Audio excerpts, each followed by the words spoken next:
1982. Inside a small workshop in Murfreesboro, Tennessee, a man steadies a rifle longer than his own arm. No military rank, no laboratory. Just wooden floors, the smell of gun oil, and a dream no one believed in. He pulls the trigger. The blast shakes the room.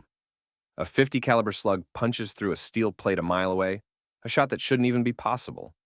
They called it suicide. He called it testing. The man's name, Ronnie Barrett, and the weapon he just fired would become America's deadliest rifle. Ronnie Barrett wasn't supposed to make history. He wasn't an engineer, a soldier, or an arms designer. He was a wedding photographer from Murfreesboro, Tennessee, a man who shot moments, not metal. He grew up taking things apart: lawnmowers, transistor radios, the family shotgun. Not out of rebellion, out of curiosity. In the South, people called that just tinkering. In hindsight, it was invention in disguise. One winter afternoon, Barrett was developing film when a photograph changed his life. A group of soldiers in Lebanon standing behind a Browning M2 50 caliber machine gun mounted on a tripod. That monster could stop a truck. Ronnie stared at it and asked the question no engineer dared to ask. Why can't a man fire that from his shoulder? The room went quiet. Then came the laughter. Friends called it impossible. Ronnie, you can't shoulder a 50, they told him. The recoil would break your arm. But Barrett wasn't listening for approval. He was listening for challenge. That night, he sat down at his kitchen table, graph paper, pencils, a coffee mug, and the sound of his children asleep down the hall. And he started to draw. A barrel thicker than his wrist. A recoil system built from intuition, not textbooks. A rifle that could fire a bullet the size of your thumb and survive it. He didn't know metallurgy formulas or recoil coefficients. What he knew was persistence, the kind that ignores logic because it believes in purpose. Sometimes, Barrett would later say, the world doesn't need your credentials. It needs your stubbornness. And that stubbornness would turn one man's sketch into a weapon the world would soon fear, copy, and ban. The kitchen sketch became a shopping list. But Ronnie didn't go to a factory. He went to the hardware store. His workshop was not a laboratory. It was a two-car garage in Murfreesboro, a place stacked with spare engines, camera lenses, propane torches, and parts pulled off old pickups. There were no CNC mills, no precision jigs, no graduate students in coveralls. There was only hand skill, borrowed parts, trial and error, and a stubborn belief that the laws of physics were negotiable if you worked long enough. He started with the cartridge everyone knew by reputation, the 50 BMG. It was massive. A round developed to punch through vehicle armor and airplane skins. The problem was simple to state and brutally hard to solve. How do you make a rifle that fires that round, semi-automatically, and that a single man can control? Gunsmiths laughed. Too heavy. Too much recoil. Dangerous. But Ronnie had something they didn't: the willingness to fire the idea himself. Prototypes crawled out of that garage like children learning to walk. Barrels were cut and reworked. Stocks were carved and rebalanced. Springs were measured in coffee spoons and reshaped by feel. He experimented with barrel length. Shorter meant lighter, but it also meant hotter gas and more recoil. He tested muzzle brakes, enormous finned devices bolted to the end of the barrel that could redirect gas and calm the gun's fury. He tried buffering systems that spread recoil over time rather than delivering it as one brutal impulse. The first live tests were ugly and honest. Barrett himself pulled many of the early triggers. On more than one occasion, the blast rocked him back. It threw his shoulder, staggered his feet, and sent tools clattering from the bench. It taught him the language of recoil, timing, mass, and leverage. It taught him what to change and by how much. Slowly, the pieces began to behave as a single animal. A dual-spring recoil system absorbed and delayed force. A heavy floating barrel reduced vibration. Mass was distributed so the rifle didn't want to kick like a mule. It wanted to breathe. He added a massive, multi-baffle muzzle brake that made the first terrifying blast manageable. He kept the rifle light enough to carry, yet tough enough to fire the brutal 50 round.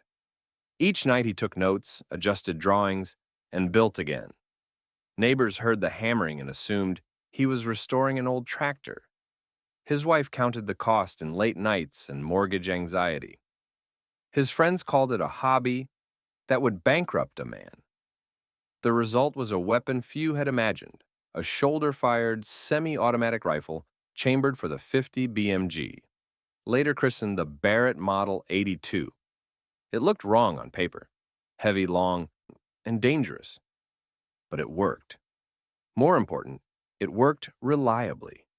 He had built the rifle nobody wanted. And now he faced the next, far harder test, convincing a military and an industry that the impossible belonged in the hands of a single shooter. He had a rifle that worked. But having built something was not the same as finding someone who wanted it. Barrett loaded the prototype into his pickup and drove, not to a capital or a weapons contractor, but to the people who might know whether his idea had grit. He knocked on the doors of local officials, attended the gun shows, and made the long, quiet pilgrimage to army and law enforcement contacts. He carried his rifle like an accusation, a blunt statement that the world's assumptions were wrong. Mostly, the world laughed. At the military briefings, they were polite but uninterested. "Nice toy," an officer told him, the kind of phrase that leaves a man blinking in half-belief. At gun shows, other gunsmiths clucked and shook their heads. "Ronnie, you built a cannon with a trigger," a friend later recalled saying, half jest, half pity. People said it with affection, but the words stung like cold rain. The reasons were easy to explain: tradition, logistics, politics. A 50 caliber round was a battlefield tool, not a hunting implement. Its recoil had smashed shoulders and morale in the past. Why spend money on something that would be heavy to carry, loud to fire, and controversial to sell? Businessmen who heard the pitch saw risk. Banks saw a garage and a mortgage. Dealers counted the cost of manufacturing, testing, liability. They passed. That didn't stop Ronnie. It hardened him. With no contracts coming, no orders in hand, he made a decision few would make. He bet his life on his idea. He went to the bank, signed papers, and put his home on the line. He borrowed against the walls that held his children's pictures. He mortgaged the quiet life of a small-town family so that 10 rifles could be built, by hand, one at a time. Each rifle was a ledger of risk, each part a promise that the next one might change everything. Inside the garage, nights grew long. He woke before dawn to file metal, tune the buffer springs, and test the muzzle brake. He worked until his eyes blurred and the coffee cans emptied. His wife watched the late hours with a worry that was equal parts fear and faith. They spoke less of weekends and more of payments. She counted the cost on her fingers: groceries, insurance, school fees. When friends asked if he was sure, she would only say quietly, "I married the man, not the dream." It was love that carried the family while the world told them to stop. For months, the prototype sat unsold, a gleam of black metal resting on a shelf, waiting for a buyer who never came. He took it to bars and diners. He unloaded it for curious neighbors. He filmed demonstrations for anyone who would stand still long enough to watch. Often, people left shaking their heads. Sometimes they left frightened. There were evenings when despair crept in, the kind that sits in the room like a second person. He caught himself calculating how many more months the mortgage would hold. He considered shelving the project, taking a steady job, repairing cameras for a living. It was the kind of doubt that eats at pride and at plans. And yet, in the quiet hours, when the neighborhood slept and the workshop hummed, he would pick up the rifle again. He would remember the sound of the first successful test, the way the brake held the recoil to an almost human level, the little adjustments that turned terror into control. He would call a friend, and they would stand in the yard, watching the horizon for the echo of a shot that felt like triumph. It was not glamour. It was survival by stubbornness. The prototype was not a guaranteed future. It was a final gamble. He nearly let it die there in the dust of his own doubts. But fate has a way of upending ridicule.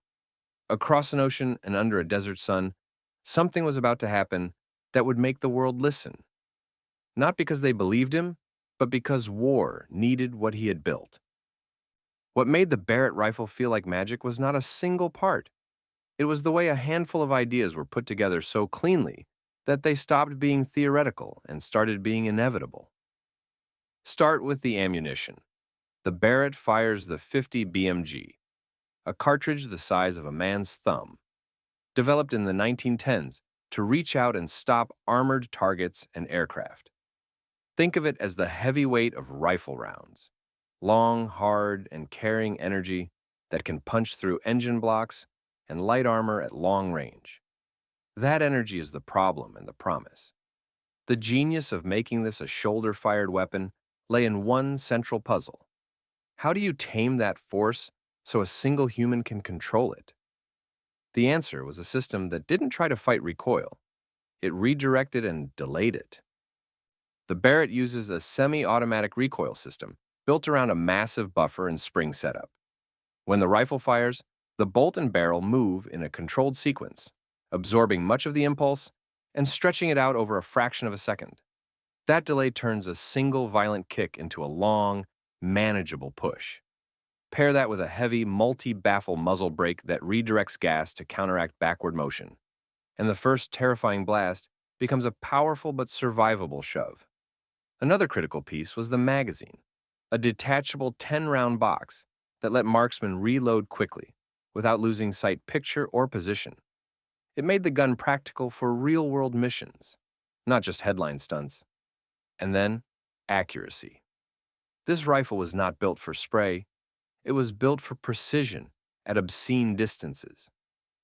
With the right optics and a steady rest, the Barrett could reliably place rounds on targets beyond 1,800 meters, nearly 2 kilometers. Imagine hitting a truck at the far edge of a desert valley, or disabling a radar dish from a ridge where the enemy never imagined a shooter could reach. That reach changed tactical calculations overnight. But technology is never neutral. You can describe springs and brakes and magazines all day, and it will sound like engineering. Then, you watch a single shot remove a threat without exposing a team to danger, and the language changes. Suddenly, precision becomes mercy. Distance becomes safety. Ronnie Barrett always insisted on that nuance. It wasn't about killing, he said many times. It was about giving the good guys reach. Design transformed the impossible into a tool that extended the decision space for a soldier. More range, more time, fewer men in harm's way. Yet that same reach redefined force in ways no one fully anticipated. Because when your invention becomes this deadly, the world doesn't just salute you. It starts to ask who gets to point it and why. Every invention carries its own shadow. The Barrett rifle was no exception. When the M82A1 entered the field, it changed warfare in ways few could predict. Its reach was staggering. A trained marksman could disable a vehicle, silence an engine, or neutralize a threat from more than a mile away.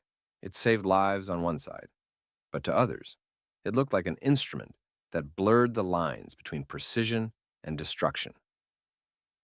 Human rights observers began asking questions that were bigger than metallurgy. Was a .50 caliber rifle ethical in the hands of soldiers? Should a round designed for machine guns ever be fired by one person? Could it wound too catastrophically, too cleanly, too far away to tell if the target was combatant or collateral?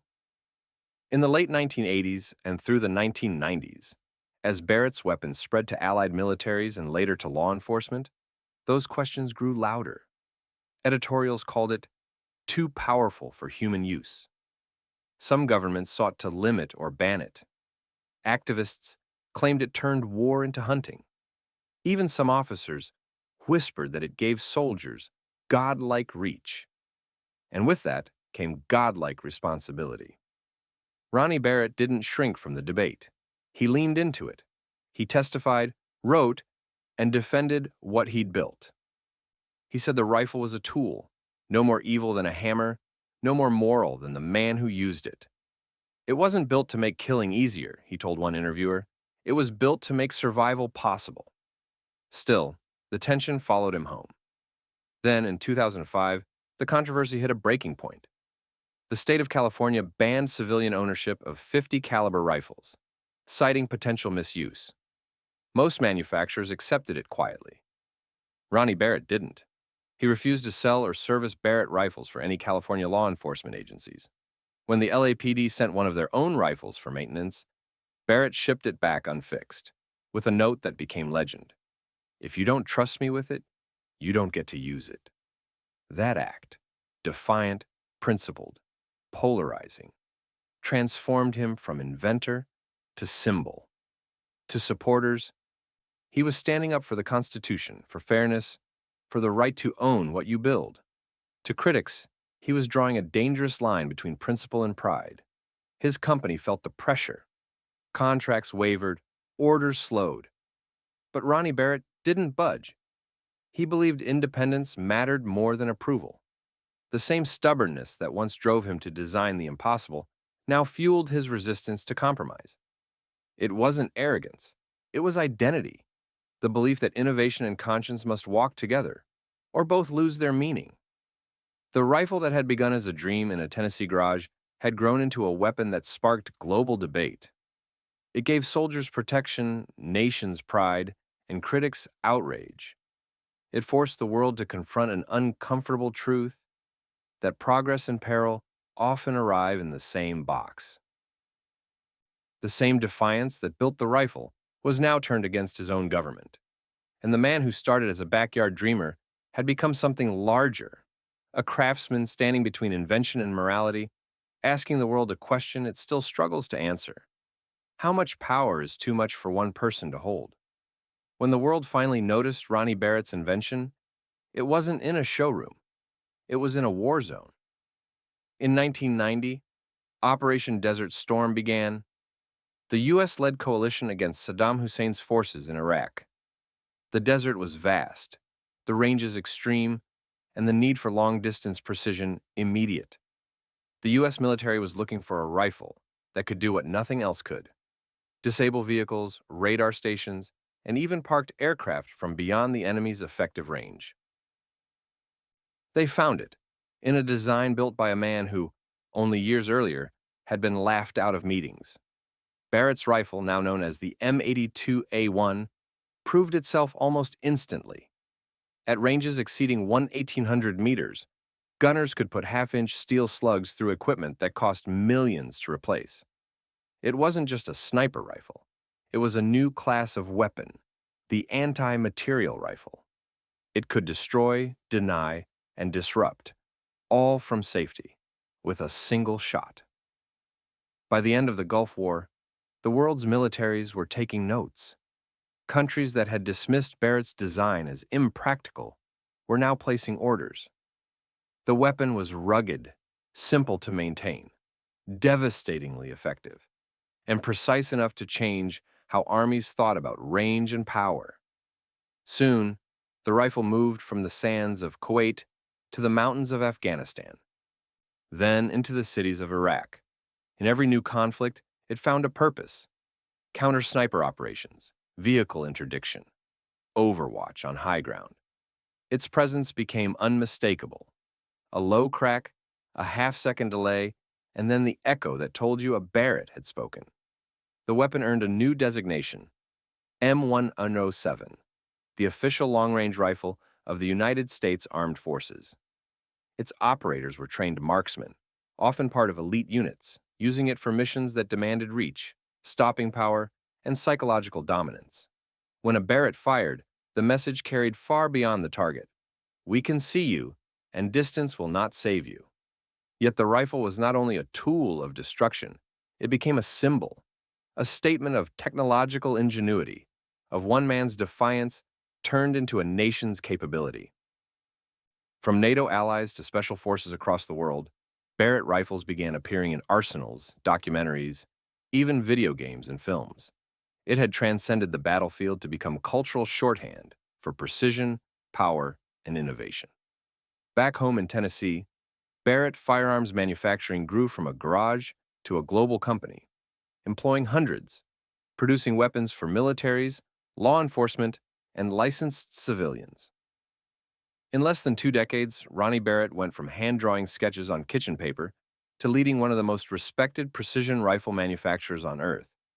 But inside that success story was a quieter truth, one the headlines rarely showed. Every victory contract carried a question, every new model, a flicker of hesitation. Because for Barrett, the rifle was never just a product. It was a paradox, a machine designed to preserve life by mastering death. On dusty outposts and mountain ridges, his creation became the unseen guardian of soldiers who'd never heard his name. They trusted their lives to a weapon born from one man's stubborn refusal to quit. And every echo, every steel impact across a valley was proof that vision and risk could reshape reality. But even as his rifle conquered the battlefield, the man who built it never stopped questioning what it meant to create something that could protect and destroy with equal perfection. For all the myth and metal that his name now carries, Ronnie Barrett never left the place he started from. No Pentagon office, no Hollywood spotlight, just Tennessee. The same hills, the same accent, the same hands that once cut steel in a garage with borrowed tools. He still draws his designs by hand. No CAD software, no digital mock-ups, just graph paper and a pencil, a habit from the days when ideas were cheap and steel was expensive. Visitors to his office say it feels like a workshop more than a boardroom. Machine oil in the air, coffee rings on the desk, a half-finished sketch of something that might never exist. He still wears the same style of work shirt he wore when no one believed in him. There's no corporate polish, no marketing aura, just a quiet Southern craftsman who built something bigger than himself and never forgot where it came from. When asked about the past, he talks about his faith first. He credits God, family, and a stubborn belief that American engineering can still produce miracles. He tells students that the best machines are born from conviction, not committees. And then he smiles, the half grin of a man who remembers how close he came to losing it all. "I just wanted to make something that worked," he once said. "The rest happened." That line became his signature, a simple sentence that summed up decades of risk, faith, and pressure. As the company grew, offers started pouring in. Defense giants wanted to buy him out, absorb the Barrett brand, license the designs, lock them away under larger names. He refused them all. For Ronnie, selling out meant losing the soul of what he'd built. He believed that Barrett Firearms was not just a business, but a promise, that one person's vision could still stand independent in a world ruled by contracts and capital.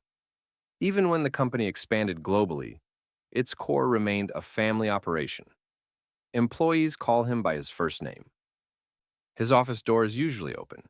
He's known to walk the factory floor, pick up parts, and run his hands along the metal as if checking its heartbeat. And then there's Chris Barrett, his son. The boy who once swept the shop floor now designs next-generation rifles. Chris learned not from textbooks, but from watching his father fail and try again. He modernized production, expanded export operations, and ensured that the Barrett name remained both family-run and forward-thinking. Together, father and son became something rare in the modern arms industry, a legacy of craft that outlived its founder's era. But for Ronnie Barrett, success never erased the weight of what he created. He spoke about doubt the way a veteran speaks about scars, quietly, without self-pity. When reporters asked if he ever feared his rifle had taken too many lives, he answered with a pause longer than words. "Every tool has two ends," he said. "One builds, one destroys. You just pray it's in the right hands." That was the heart of him, a man torn between pride and responsibility, innovation and accountability. He knew that every shot from a Barrett rifle carried a piece of his own story, the hope that power, used wisely, could protect rather than consume. The rifle made history. The man behind it stayed small town. He still drives the same roads in Murfreesboro, still attends the same church on Sundays, still believes that ideas are America's greatest export. For every headline that calls him a genius or a controversy, he remains what he always was, a self-taught gunsmith with faith in his hands and steel in his heart. He wasn't a general, he wasn't a scientist, he wasn't even an engineer.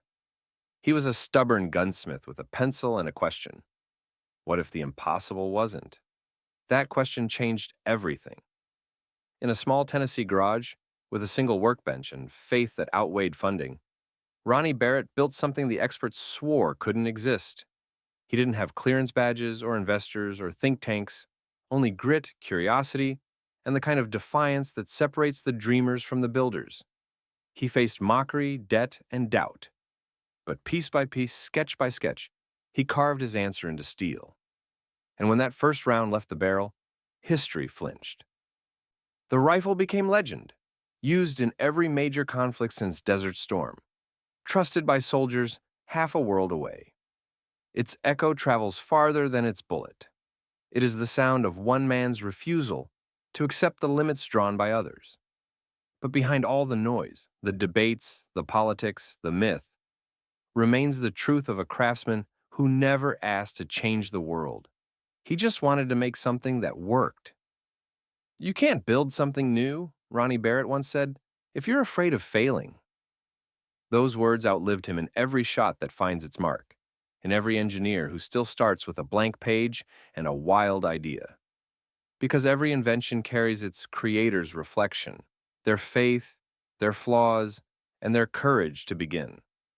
From his garage in Tennessee to battlefields across the world, one man's dream became America's deadliest echo, and a reminder that sometimes greatness doesn't roar.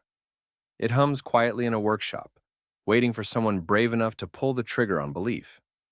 This is Shadows of Valor, where invention meets courage, and where every untold story finds its voice. Subscribe and join us for the next hidden chapter of history.